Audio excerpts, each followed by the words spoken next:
Welcome guys, how are you. It's me Deepak Kumar. और आज का जो वीडियो है वो क्लास 12 का चैप्टर 4 केमिकल काइनेटिक्स का, और इसमें हम लोग बात करने जा रहे हैं ऑर्डर ऑफ रिएक्शंस के बारे में।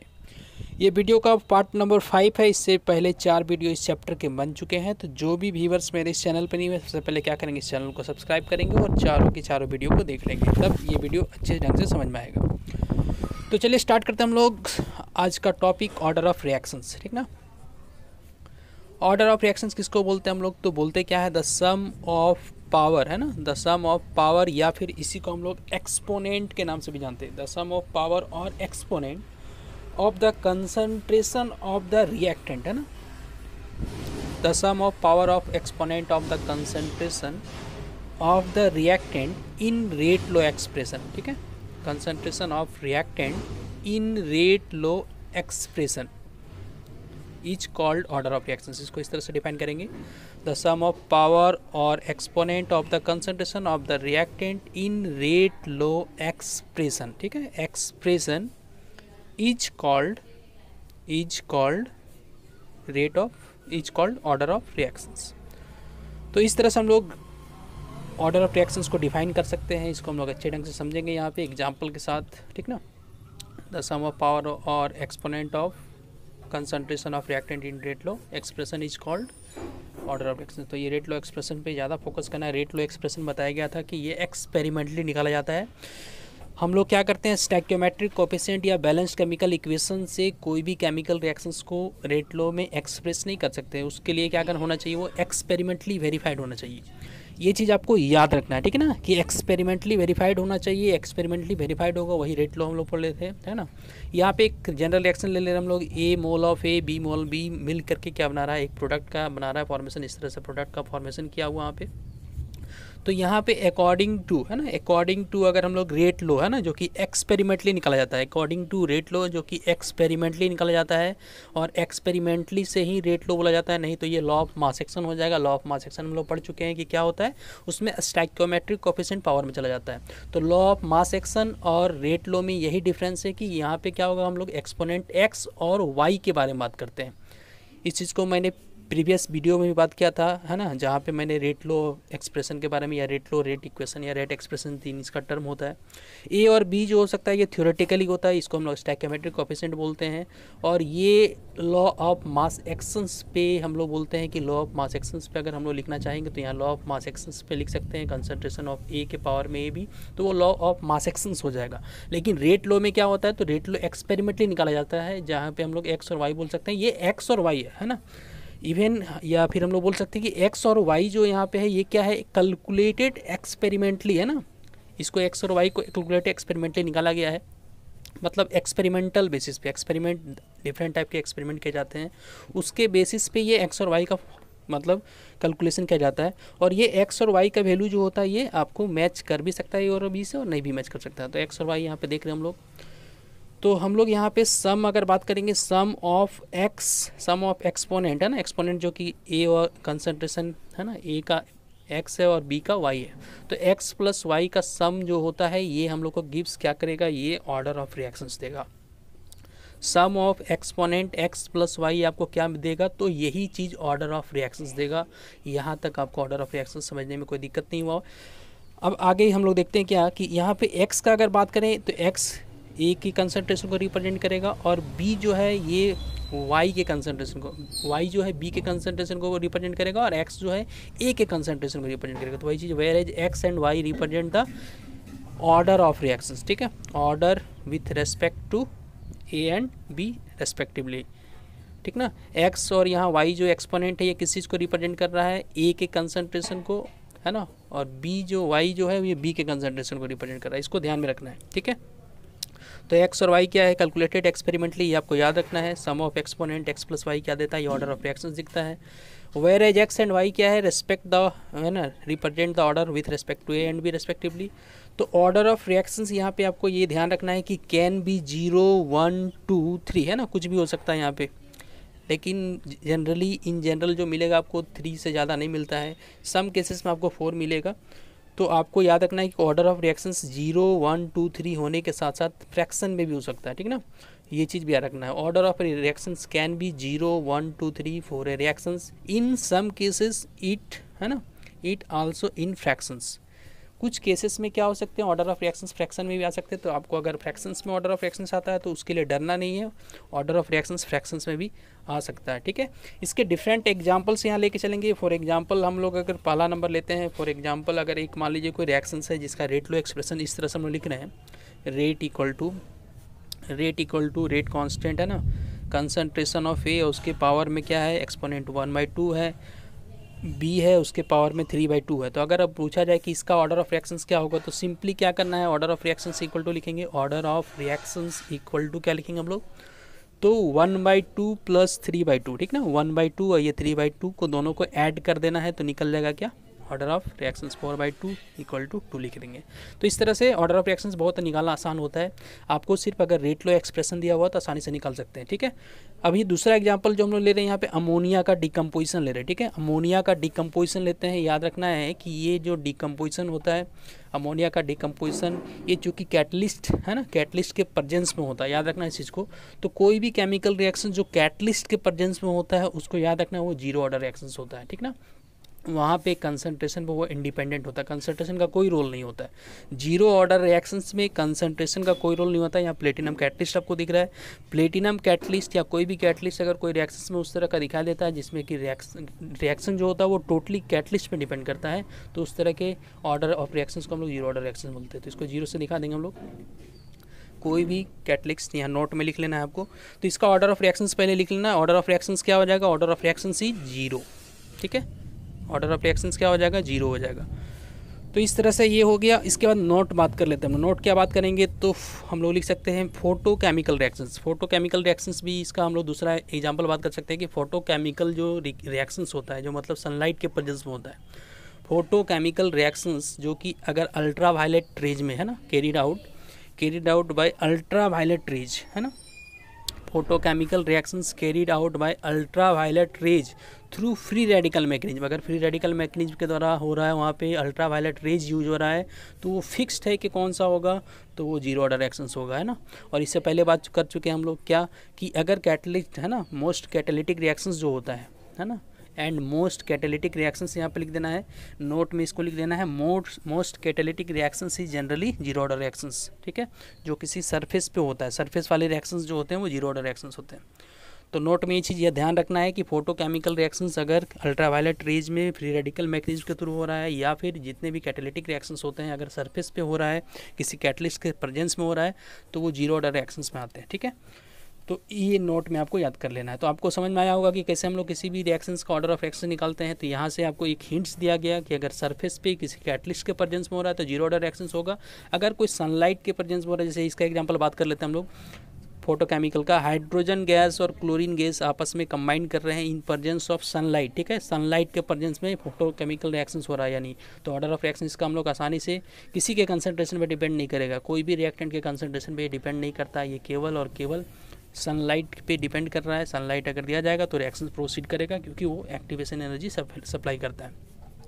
फिर most of the radio active phenomenon, ये दूसरा नोट में आपको इसको ध्यान रखना है कि जितने भी रेडियो एक्टिव रिएक्शंस होते हैं, ठीक ना, चाहे यूरेनियम का डिकम्पोजिशन हो, चाहे हाफ लाइफ पीरियड जो हम लोग निकालते हैं किसी भी रेडियो एक्टिव एलिमेंट्स का, वो जितने भी रेडियो एक्टिव फेनोमेनन या रेडियो एक्टिव रिएक्शंस होंगे वो सारे के सारे जो होते हैं वो फर्स्ट ऑर्डर रिएक्शंस में जाते हैं।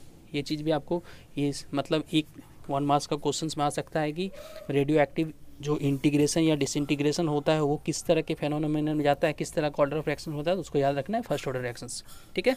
सम रिएक्शंस मे बी फ्रैक्शनल, उसका एग्जांपल यहाँ पे देखेंगे। जैसे अभी तक हम लोग देखे जीरो ऑर्डर रिएक्शंस का ये 2 एग्जांपल था, फर्स्ट ऑर्डर रिएक्शंस का समझ में आया कि रेडियो एक्टिव फेनोमेनन जो होता है।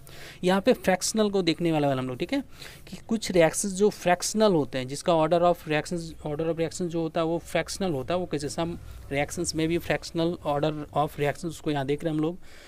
तो hydrogen gas plus bromine gas को यहाँ पे रिएक्ट करवाया गया है, तो यहाँ पे क्या बन के आया, तो 2HBr बन के आ रहा है, 2HBr बन के आएगा। रेट जो होता है यहाँ पे एक्सपेरिमेंटली डिटरमाइन करते हैं हम लोग, इस तरह से रेट एक्सपेरिमेंटली डिटरमाइन होगा। और यहाँ पे क्या आ गया, रेट इक्वल टू हम लोग डायरेक्टली बोलेंगे क्या, हाइड्रोजन के हाइड्रोजन के रिस्पेक्ट में ये फर्स्ट ऑर्डर होता है, जबकि ब्रोमीन के रिस्पेक्ट में ये हाफ ऑर्डर रिएक्शंस होता है। तो अगर इस रिएक्शंस का अगर ऑर्डर ऑफ रिएक्शंस निकालना है, ऑर्डर ऑफ रिएक्शंस निकालना है, तो 1 + हाफ 2, हाँ मतलब कितना हो जाएगा, 1/2 हो जाएगा। ठीक है, तो इस तरह के रिएक्शंस देख रहे हैं। ये जो हाइड्रोजन का और ब्रोमीन का अगर रिएक्शंस हो रहा है, यहाँ पे याद रखना, यहाँ पे कोई भी सनलाइट का रिएक्शन नहीं हो रहा, नहीं तो ये जीरो ऑर्डर रिएक्शंस हो जाता है। तो अगर जनरल ये रिएक्शंस हो रहा है तो हम लोग क्या बोलेंगे इसको, ये फ्रैक्शनल ऑर्डर ऑफ रिएक्शंस है। तो ऑर्डर ऑफ रिएक्शंस फ्रैक्शनल निकल के आ गया। दूसरा एग्जांपल हम लोग CO + Cl2 जो कि फॉस्जीन गैस का फॉर्मेशन करता है, COCl2 का फॉर्मेशन करता है। अगर इसके हम लोग बात करें, इसमें अगर बात करें तो रेट इक्वल टू क्या लिख सकते हैं हम लोग, रेट इक्वल टू लिखते हैं rate constant concentration of CO, इसके पावर में, ये चूँकि सेकेंड ऑर्डर रिएक्शन इसके रिस्पेक्ट में होता है और इसका रिस्पेक्ट में हाफ ऑर्डर रिएक्शंस होता है। तो यहाँ से ऑर्डर ऑफ रिएक्शंस निकल के आ जाएगा 2 + हाफ, मतलब 2 हाफ हो जाएगा इसका। तो यहाँ पे हम लोग देख रहे हैं कि कुछ ऑर्डर ऑफ रिएक्शंस जो हो सकते हैं वो फ्रैक्शन में भी हो सकते हैं। ठीक, नेक्स्ट जो एग्जांपल हम लोग बात करने जा रहे हैं वो नेक्स्ट एग्जांपल किस चीज़ का है, तो नेक्स्ट एग्जांपल है आपका मल्टी स्टेप रिएक्शंस। कुछ रिएक्शंस जो होते हैं वो सिंगल स्टेप में नहीं होते हैं, बल्कि multi step reactions multi step में होते हैं, मतलब एक से ज़्यादा स्टेप में होंगे। उस तरह के रिएक्शंस को हम लोग क्या बोलते हैं, मल्टी स्टेप रिएक्शंस। अगर कोई सिंगल स्टेप में रिएक्शन होता है तो उसको एलिमेंट्री रिएक्शंस बोलते हैं, ये भी याद रखना है। If the reactions take place in one step, that such type of reactions is known as, कौन सा बोले, तो एलिमेंट्री रिएक्शंस, याद रखना है इस चीज़ को। तो यहाँ पे NO2 का रिएक्शंस फ्लोरीन के साथ हो रहा है, ये 2 NOOF बना का फॉर्मेशन कर रहा है, नाइट्रिक ऑक्साइड ऑक्सीफ्लोराइड का फॉर्मेशन कर रहा है। तो ये रिएक्शंस जो है, this reactions take place in 2 step, है ना। सो है ना, ऑलवेज रिमेंबर, आपको याद रखना है। सो ऑलवेज रिमेंबर, इसको नोट कर लेना है कि in such cases, so always remember in such cases order is calculated. अब इस तरह के केसेस में क्या करते हैं हम लोग, ऑर्डर का जो कैलकुलेशन करते हैं, order is calculated by slowest step. ठीक ना, याद रखना है कि अगर मल्टी स्टेप रिएक्शंस है तो उस तरह के केसेस में हम लोग क्या करते हैं, वहाँ पे उस स्टेप को सिलेक्ट करते हैं जो कि स्लोएस्ट स्टेप होगा, सबसे छोटा स्टेप, मतलब सबसे धीमा स्टेप होगा, मतलब वही स्टेप को हम लोग रेट डिटरमाइनिंग स्टेप बोलते हैं। ठीक ना, that is called rate determining step. ठीक है, इसको हम लोग शॉर्ट में RDS भी बोलते हैं। क्या बोलते हैं इसको, RDS, है ना, रेट डिटरमाइनिंग स्टेप। तो इस तरह से याद रखना है, this reactions take place in 2 step. अगर एक से ज़्यादा स्टेप में होता है तो उसको हम लोग क्या बोलते हैं, मल्टी स्टेप रिएक्शंस। यहाँ पे इस रिएक्शंस का हम लोग मैकेनिज्म देखने वाले हैं कि किस तरह से ये रिएक्शंस 2 स्टेप में प्रोसीड कर रहा है। तो स्टेप नंबर 1 में क्या होता है, NO2 + F2 ये आपस में कंबाइन करते हैं और NO2F का फॉर्मेशन करते हैं। ठीक है, NO2F का फॉर्मेशन कर रहे हैं यहाँ पे। ठीक है, और दूसरा वाला जो ये सेकेंड स्टेप जो यहाँ पे है कि NO2 + F, है ना, +F होगा, +F। ठीक है, ये कंबाइन करके भी NO2F बना रहा है। तो फर्स्ट वाला जो स्टेप है, वो जो स्टेप होता है first step, that is the, ये जो होता है ये स्लो स्टेप है। जबकि सेकेंड वाला स्टेप जो होता है, जिसमें फ्लोरीन क्या है, एटम्स के फॉर्म में है, ऊपर वाला में फ्लोरीन जो है वो मॉलिक्यूल के फॉर्म में है। तो फर्स्ट वाला स्टेप जो होता है वो स्लो होता है, सेकेंड वाला स्टेप जो होता है फास्ट होता है। इसलिए ऑर्डर ऑफ रिएक्शंस जो निकालेंगे वो हम लोग स्लो स्टेप से निकालेंगे, RDS से निकालेंगे। रेट डिटरमाइनिंग स्टेप जो होता है ऊपर वाला है स्टेप 1, तो उसी के बेस पे यहाँ पे ऑर्डर ऑफ रिएक्शन निकलेगा। तो जो कि क्या हो जाएगा, 1 और 1, यानी इसका ऑर्डर ऑफ रिएक्शंस कितना हो जाएगा, ऑर्डर ऑफ रिएक्शंस यहाँ पे हो जाएगा 2। ऑर्डर ऑफ रिएक्शंस क्या हो जाएगा, तो ऑर्डर ऑफ रिएक्शंस यहाँ निकल के आ जाएगा 2 हो जाएगा। ठीक है, 1 + 1, यानी यहाँ पे ऑर्डर ऑफ रिएक्शंस क्या आ जाएगा, 2। तो आपको ध्यान रखने कि इस तरह के क्वेश्चंस में जब भी मल्टी स्टेप रिएक्शंस होगा तो मल्टी स्टेप रिएक्शंस में कौन डिटरमाइन करता है ऑर्डर, तो ऑर्डर ऑफ रिएक्शंस निकलता है कौन, तो ऑर्डर ऑफ रिएक्शंस निकलता है स्लोएस्ट स्टेप, जिसको हम लोग क्या बोलते हैं, रेट डिटरमाइनिंग स्टेप बोलते हैं। RDS शॉर्ट में बोलेंगे, रेट डिटरमाइनिंग स्टेप। अब नेक्स्ट बात करते हैं यूनिट ऑफ रेट कांस्टेंट के बारे में। यूनिट ऑफ रेट कांस्टेंट, ठीक है, क्या क्या यूनिट हो सकता है, तो हम लोग यहाँ पे देख रहे हैं ऑर्डर ऑफ रिएक्शंस जो होगा, ऑर्डर ऑफ रिएक्शंस जो होता है हम लोग क्या बोलते हैं कि ऑर्डर ऑफ रिएक्शंस, ये हम लोग पढ़ चुके थे। यूनिट ऑफ रेट कांस्टेंट कैसे निकालते हैं, ये डिपेंड करता है ऑर्डर ऑफ रिएक्शंस पे, जो कि हम लोग पढ़ चुके। कैरेक्टरिस्टिक्स ऑफ रेट कांस्टेंट में पढ़ चुके हैं इस चीज़ को। रेट कांस्टेंट का यूनिट कैसे निकलते हैं, तो हम लोग क्या बोलते हैं, ऑर्डर ऑफ रिएक्शंस, जो कि कैरेक्टरिस्टिक्स में हम लोग पढ़ चुके थे कि ऑर्डर ऑफ रिएक्शंस पे वो डिपेंड करता है, जिस तरह का ऑर्डर ऑफ रिएक्शंस होगा उसका यूनिट भी उसी पे डिपेंड करेगा। तो यहाँ पे एक जनरल हम लोग मान के चल रहे हैं, लेट अस कंसीडर्ड ए रिएक्शंस, ठीक है, n mole of A, n mole of A ये मिल करके क्या टूट करके ये बना रहा है, मान लीजिए कोई प्रोडक्ट बना रहा है, ठीक है, Na मिल करके या डिसोसिएट करके, मिल करके नहीं सॉरी, डिसोसिएट करके यहाँ क्या बना रहा है, एक प्रोडक्ट बना रहा है। तो रेट इक्वल टू, अगर हम लोग एक्सपेरिमेंटली इसका बात करें, एक्सपेरिमेंटली अगर बोले, एक्सपेरिमेंटली मतलब ये रेट लो हो गया। रेट लो पे अगर मान लीजिए इसका रेट इस तरह से लिख रहे हैं हम लोग, रेट कांस्टेंट, इसका कंसंट्रेशन ए है ना, और उसके पावर में एन, एन क्या रिप्रेजेंट करता है, तो एन हम लोग जानते हैं ऑर्डर ऑफ रिएक्शन से रिप्रेजेंट करता है। ऑर्डर ऑफ रिएक्शंस हमेशा एक्सपेरिमेंटली ही निकालते हैं, इस चीज़ को ज़रूर माइंड में रखना है। ऑर्डर ऑफ रिएक्शंस कैसे निकालते हैं, हमेशा एक्सपेरिमेंटली निकालते हैं, और एक्सपेरिमेंटली वेरीफाइड को ही उसी के बेसिस पे हम लोग ऑर्डर ऑफ रिएक्शंस निकाल सकते हैं। तो अगर रेट का यूनिट हम लोग यहाँ बोले कंसन, रेट हम लोग जानते हैं, रेट का जो वैल्यू होता है, वो रेट का जो फॉर्मूला होता है कंसंट्रेशन बाई टाइम होता है। कंसंट्रेशन का जानते हैं हम लोग मोल पर लीटर में यहाँ रिप्रेजेंट कर रहे हैं, और टाइम का यूनिट क्या है यहाँ पे सेकंड ले रहे हैं, तो मोल पर लीटर पर second, that is the rate का ये यूनिट हो गया। मतलब रेट को हम लोग इस तरह से एक्सप्रेस करेंगे, मोल पर लीटर पर सेकंड। और कंसंट्रेशन ऑफ रिएक्टेंट को हम लोग जानते हैं, रिएक्टेंट को मोल पर लीटर में ले रहे हैं, ठीक है। तो अगर मान लीजिए हमको यहाँ यूनिट निकालना है, मतलब के का वैल्यू निकालना है, के का वैल्यू निकालना है, तो हम लोग क्या लिख सकते हैं, तो रेट से यहाँ से इस तरह इक्वेशन, उस इक्वेशन से के इक्वल टू लिख सकते हैं हम लोग कि रेट बाय क्या हो जाएगा, concentration of A to the power N, है ना, concentration of A to the power N.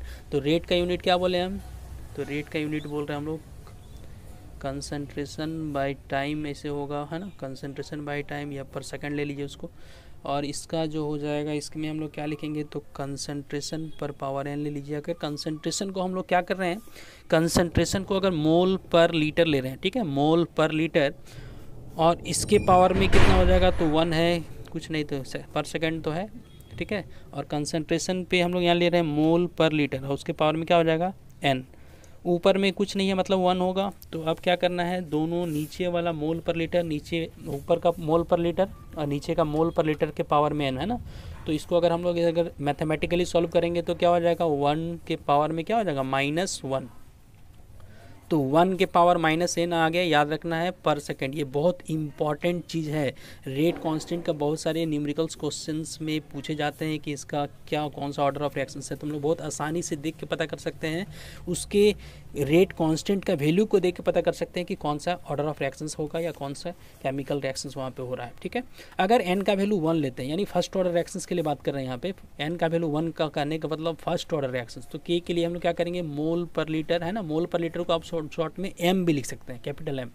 तो 1 - 1 कर देंगे पर सेकेंड, तो मोल पर लीटर ये 1 - 1 0 हो जाएगा, तो पर सेकंड आ जाएगा। n का वैल्यू अगर 2 पुट करते हैं हम लोग, तो रेट कांस्टेंट का वैल्यू कैसे निकलेगा, तो मोल पर लीटर 1 - 2 कर देंगे यहाँ पे पर सेकंड, तो 1 - 2 -1 हो जाएगा, तो पर मोल हो जाएगा, पर मोल, है ना, लीटर और पर सेकंड याद रखना है, पर सेकंड सारे में रहेगा। पर सेकंड जो है वो चाहे फर्स्ट ऑर्डर हो, चाहे सेकंड ऑर्डर हो, चाहे थर्ड ऑर्डर हो, किसी भी ऑर्डर ऑफ रिएक्शन में पर सेकंड जो है वो पार्ट कॉमन रहेगा आपका। 1 - 3 कर देंगे या तो -2 आ जाएगा, तो मोल पर मोल स्क्वायर हो जाएगा, मोल के ऊपर में -2 लिखेंगे, है ना, मोल के ऊपर -2 लिखाएगा, -2 हो जाएगा वहाँ पे, और ये लीटर स्क्वायर पर सेकंड होगा, ठीक है। तो इस तरह से हो गया ये। इसके बाद अगर हम लोग बात करें, वहाँ पे बाय मिस्टेक मोल लिखा गया है, मोल स्क्वायर, वो मोल के पर -2 होगा। अगर मान लीजिए कि हम लोग क्या करते हैं, उस तरह का केमिकल रिएक्शंस लेते हैं जिसमें यूनिट ऑफ रेट कांस्टेंट जो निकालना है, अगर गैसेस रिएक्शंस के लिए निकालना है, ठीक है, यूनिट ऑफ रेट कांस्टेंट अगर निकालना है किस तरह के रिएक्शंस के लिए, गैसेस रिएक्शन के लिए, तो उस केस में क्या करेंगे, उस तरह के केस में क्या करना है, तो फॉर गैसेस रिएक्शंस में याद रखना है कि गैसेस रिएक्शंस में प्रेशर के टर्म एक्सप्रेस करते हैं, तो वहाँ पे प्रेशर में हम लोग क्या करते हैं, एटीएम का यूज करते हैं, या एटीएम या बार का यूज दोनों का कर सकते हैं हम लोग। तो एटीएम में भी आप यूज कर सकते हैं या बार में भी यूज कर सकते हैं, ठीक है। तो यहाँ पे अगर बात कर लेते हैं हम लोग, जैसे कि कंसंट्रेशन में मोलरिटी पे था, तो यहाँ पे एक मोलरिटी की जगह पे एटीएम कर सकते हैं हम लोग, ठीक है। तो यहाँ पे क्या आ जाएगा, अगर फर्स्ट ऑर्डर रिएक्शंस के लिए बात करेंगे हम लोग, तो एटीएम, है ना, के का वैल्यू लिखेंगे एटीएम, या बार लिख सकते हैं आप, बार के ऊपर में 1 - n, है ना, पर सेकेंड, एटीएम बार कुछ भी यूज कर सकते हैं। तो क्या हो जाएगा, बार 1 - 1 0 हो जाएगा, पर सेकंड बन जाएगा। एन का वैल्यू 2 पुट करेंगे तो, है ना, बार के ऊपर क्या हो जाएगा, 1 - 2 पर सेकंड।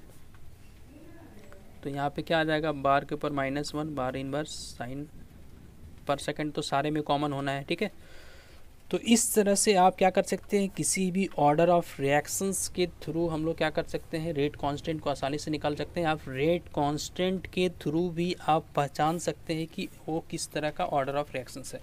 एग्जाम में बहुत सारे क्वेश्चंस जो होते हैं वो रेट कांस्टेंट से निकालने के लिए बोलते हैं, ठीक है। यहाँ नोट में एक बहुत इंपॉर्टेंट चीज़ याद रखना है, जो यूनिट जो बताया जा रहा है कि यूनिट रेट कांस्टेंट का आप किसी भी केमिकल रिएक्शंस के लिए कैसे किसी भी ऑर्डर ऑफ रिएक्शंस के लिए निकाल सकते हैं। तो उसके लिए फार्मूला आपको एक बार फिर से लिख दे रहे हैं, 1⁻⁻1 पर सेकेंड। यहाँ एम क्या है, तो एम पता है आपको, अगर प्रेशर में होगा तो बार में हम लोग कर देंगे एम की जगह, या एटीएम में कर सकते हैं। मस्ट इसको रिमेंबर कर लेना, आपको नोट डाउन कर लेना है। तो इस तरह से आपका ये वीडियो यहाँ पे ख़त्म होता है। नेक्स्ट वीडियो में हम लोग बात करेंगे मॉलिक्यूलरिटी के बारे में, तो आप बने रहिएगा मेरे साथ। जो भी मेरे व्यूवर्स नए हैं, सबसे पहले क्या करेंगे, इस चैनल को सब्सक्राइब जरूर करेंगे। तो thanks for watching and subscribe the channel. Have a nice day.